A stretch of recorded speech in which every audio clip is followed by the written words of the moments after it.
Hello guys, peace of the Lord with everyone. Now I want to talk about abrogation in the Quran. By the way, abrogation is a huge topic. I need to make like 2,000 videos about. But this is just an example, just to give you an idea as a start, what abrogation in Islam is. Islam is the God of Islam is a God he's drunk. He says something and he changes his mind after 5 minutes even. And he promised people things, but he never do his promise. Why? Because he's a liar. And this is my proof. The God of Islam, he is asking Muslims, the God of Islam is very, Islam is peace, right? And Allah is peaceful God.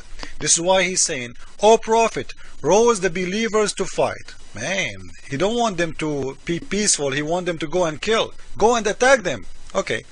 If there is 20 amongst you, patient and preserving, they will vanquish 200.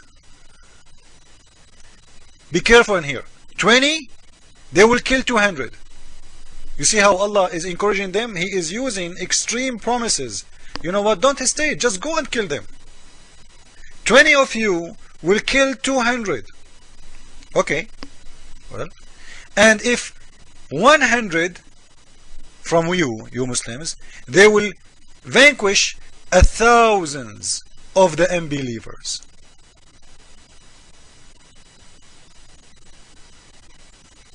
Those people who don't understand, the unbelievers, they are stupid. So go and kill them. 20 of you will kill, and they will fight, and they will win, and they will make victory against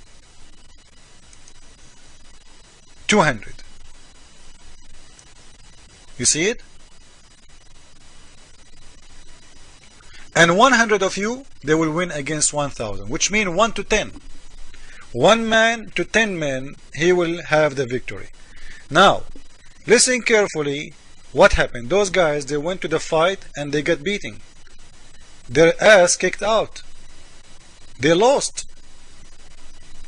Even if a Muslim will say to me, no, they did not lose. But Allah, he enlightened their task. You know what? Even, let me show you. If God, he say to me, 1, not 100, 1, will win against 1,000, that's it. God, he do not change his word. 1 of you will win against 10, that's it. God is not a kid who keep changing his word every 5 seconds.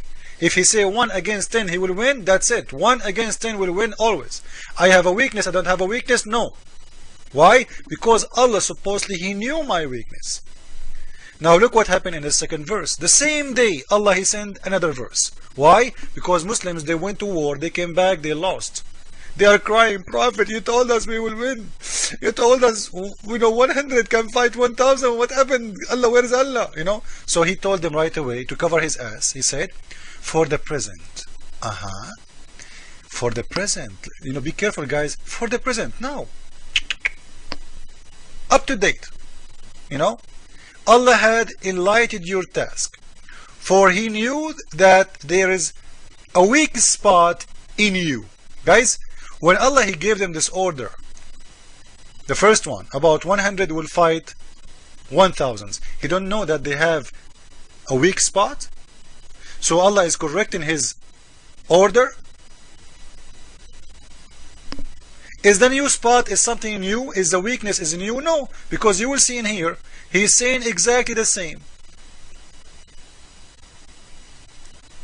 Patient, 100 of you, with patient and preserving, they will vanquish 200. There, 20 of you, with patient and preserving, they will vanquish 200. So both verses, they are asking for patient and preserving. So what the difference? Where is the weakness spot? So this is mean Allah he found out that weakness spot is exist in them later. He don't know about it.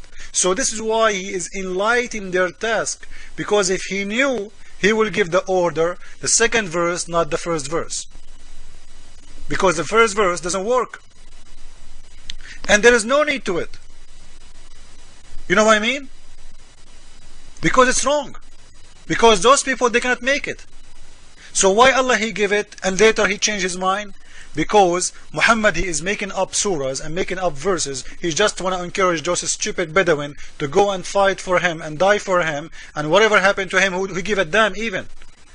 This is why when they came, they told him, you know what, you promised us, your God Allah promised us, but this is not true. Your God Allah is a liar. So he have to cover his ass by making this verse. And this is called abrogation. Allah, he keep changing his mind every few moments. And by the way, one verse in the Quran abrogated hundreds of verses in the Quran. Like, Muslims, you might see Muslims saying to you about SWT Al-Kafirun, like the one that says, no compulsion in Islam, you have your religion, I have mine.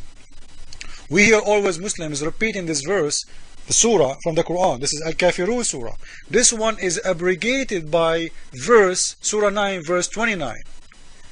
That verse alone abrogated more than 120 verse. Imagine. 120 verse abrogated just by one verse in the Quran. This is what it's called abrogation. So when you see Muslims reading for you a verse from the Quran, it sounds nice, remember that there is abrogation. All the verses about being nice to Christians, being nice to Jew, being nice to anyone, this is when Muhammad, he was weak. He don't have army. He was trying to lie to them. Like the Muslims now in America or in the West, they show you the soft skin, because they cannot bite you right now. But one day, if they get the teeth to bite you, as they did in Cyprus, as they did in Bosnia, as they did in Lebanon, as they did in Chechnya, wherever they go, they will show you their teeth. So, Muhammad, he was weak. He is not the controller. He is not the governor. He is not the one who have army and swords. So in the beginning, he was trying to look like a nice guy. You know what? You have your religion, I have mine. Okay? Fine. So he is not enforcing people, but after he got army, you know what? Go and fight them and kill them wherever you find them. So what happened to the verse that says you have your religion, I have mine? What happened to the one that says no compulsion, no enforcement in Islam? Oh, that one, when he was weak, he don't need it anymore. This is called abrogation. Abrogation. So abrogation in the Quran, Muhammad, he used it to cover his lies. Always. The purpose of abrogation is to cover his lies. Secondly, to fix his mistakes in orders he gave, as he claimed that they are coming from God, as this one. Promises of lies. 20 of you will win against 200. And you will see the difference between 20 will fight 200 and 100 will fight 200. Do you know what is the difference? It's a huge. So I gave you an idea about abrogation. I hope you learned about that. We will show you a lot of verses abrogated in Islam. So always don't trust Muslims showing to you verses from the Quran about, some verses they look nice, we need to make difference. There's Quran came to Muhammad in Medina and Quran came to Muhammad in Mecca. When Muhammad, he was weak in Mecca, he is under the control of the non-believers. He have to be nice to them. So he did not mention one word about killing them, torturing them, insulting them. No, he was acting like a chicken until he got his army. So always remember that. So when he started having his own men to fight for him and to kill for him, and he got to have his own soldiers, then we saw the real face of Muhammad. The one is nice is not there anymore. Forget about all days.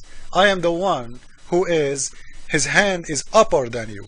This is why in the Quran says, so this is why he said in his Surah 47 verse number 35, don't ever cry for peace and don't hate.